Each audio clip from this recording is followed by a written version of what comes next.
मित्रांनो, महाराष्ट्राच्या काही भागात धो पाऊस झालाय, तर अनेक भागात अजूनही पावसाची तूट आहे. त्यामुळं ऑगस्टमध्ये काय होईल याबाबत उत्सुकता आहे. मित्रांनो, सुरुवातीलाच सांगतो, ऑगस्ट महिन्यात निश्चितच पाऊस होणार आहे. काही प्रमाणात तूटही भरून निघू शकते, पण त्याबरोबरीनं 3 धोकेही असणार आहे. ऑगस्टमध्ये पाऊस कुठं आणि किती होऊ शकतो याचा जिल्हानिहाय आढावा घेतानाच त्यातले धोके कोणते हेही आपण पाहू.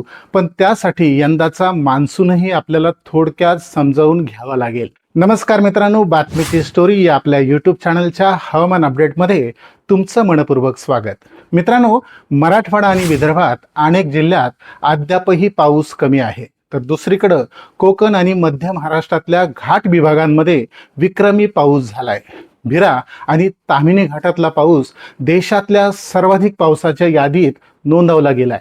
पण याच मध्य भागात उत्तर महाराष्ट्रात अनेक ठिकाणी आणि पश्चिम महाराष्ट्रातही सोलापूरसह जवळच्या काही भागात पावसाचं प्रमाण कमी आहे. त्यातून पावसाचं असमान वितरण स्पष्टपणे दिसून येतंय. हे असं का होतंय हे आपण मागच्या व्हिडिओत थोडक्यात पाहिलं होतं. पण तूट असलेल्या भागात यापुढे तरी पाऊस होईल का हे जाणून घेण्यासाठी महाराष्ट्रातली मान्सूनची रचना आपण पुन्हा समजावून घेणार आहोत. त्यासाठी हा व्हिडिओ संपूर्ण पहा. असेच माहितीपूर्ण व्हिडिओ पाहण्यासाठी आपल्या चॅनलला सबस्क्राईब करा. हा व्हिडिओ आवडल्यास लाईक नक्की करा. मित्रांनो, महाराष्ट्रात मान्सूनच्या 2 शाखांच्या माध्यमातून म्हणजे अरबी समुद्र आणि बंगालच्या उपसागरातल्या शाखेच्या माध्यमातून पाऊस होत असतो. अरबी समुद्रातली शाखा सक्रिय झाली म्हणजे तिथून बाष्प येऊ लागलं की सुरुवातीला कोकणात पाऊस होतो. तिथं या बाष्पाला सह्याद्रीचा अडथळा येतो, त्यामुळं सह्याद्री ओलांडताना काही प्रमाणात बाष्प कमी होत जातं.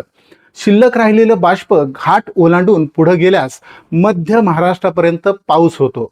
विदर्भाला मात्र प्रामुख्यानं बंगालच्या उपसागरातल्या शाखेतून येणाऱ्या बाष्पामुळे पाऊस मिळतो. आता राहिला प्रश्न मराठवाड्याचा.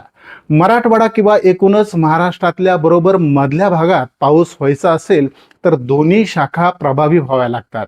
म्हणजे एकीकडून कोकण आणि पश्चिम महाराष्ट्र ओलांडून तर दुसरीकडं पूर्व विदर्भ ओलांडून बाष्प महाराष्ट्राच्या मध्यापर्यंत यावं लागतं.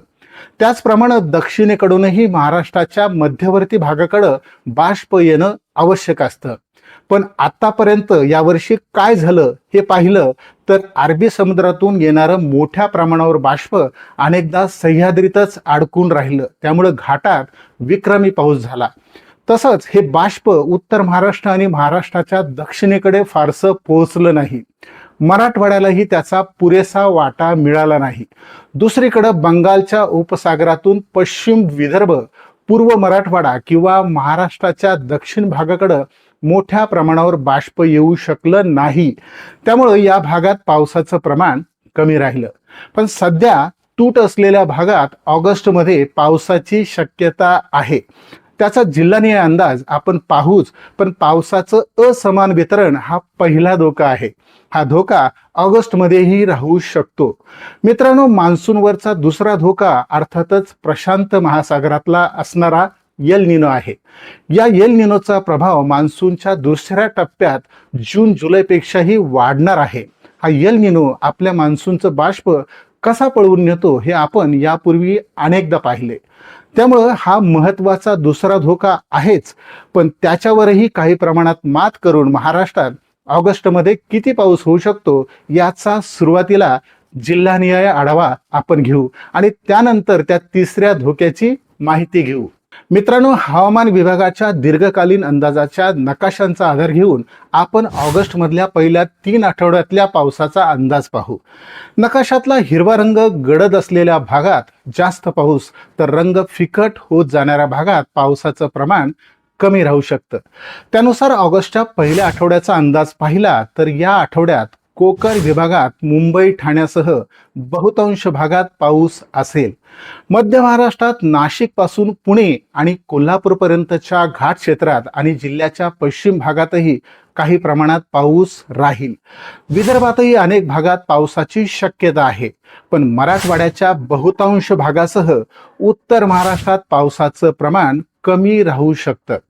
दुसऱ्या आठवड्यात मात्र हे चित्र काही प्रमाणात बदलू शकतं. दुसऱ्या आठवड्यात 7 ते 14 ऑगस्ट या काळात कोकणात पाऊस कायम राहील. पश्चिम महाराष्ट्रातही पहिल्या आठवड्याच्या तुलनेत या आठवड्यात काही प्रमाणात पाऊस वाढणार आहे. पावसात मागे असलेल्या सोलापूर, अहिल्यानगर आणि उत्तर महाराष्ट्रातल्या काही भागातही या आठवड्यात पाऊस होऊ शकतो. या आठवड्यात मराठवाड्यातही पावसाची हजेरी राहणार आहे. छत्रपती संभाजीनगर, बीड, नांदेड, धाराशिव, लातूर, हिंगोली आणि परभणी या जिल्ह्यात अनेक भागात या काळात पाऊस होण्याची शक्यता आहे. विदर्भात गोंदिया, वर्धा, चंद्रपूर, गडचिरोली, यवतमाळ, वाशिम आणि बुलढाणा या भागातही चांगल्या पावसाची शक्यता आहे.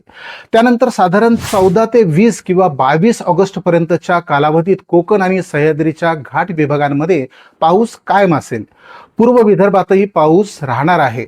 मराठवाड्यातही अनेक भागात थोडा का होईना या आठवड्यात पाऊस असेल. उत्तर महाराष्ट्रात नाशिक, धुळे, नंदुरबार या जिल्ह्यात काही भागात या टप्प्यात जास्त पावसाची शक्यता आहे. पण पश्चिम महाराष्ट्राच्या दक्षिण भागात पुन्हा पावसाचं प्रमाण कमी राहील. मित्रांनो, ऑगस्टमध्ये पावसाचं असमान वितरण कायम असेल, पण त्याबरोबरीनंच एकाच ठिकाणी कमी वेळेत ढगफुटीप्रमाणे जास्त पाऊस होणं आणि महिन्याची सरासरी केवळ 4 ते 5 दिवसात पूर्ण होणं हाच तो तिसरा धोका. हा धोका ऑगस्टमध्येही राहू शकतो, पण त्याची तीव्रता कमी हो हीच प्रार्थना.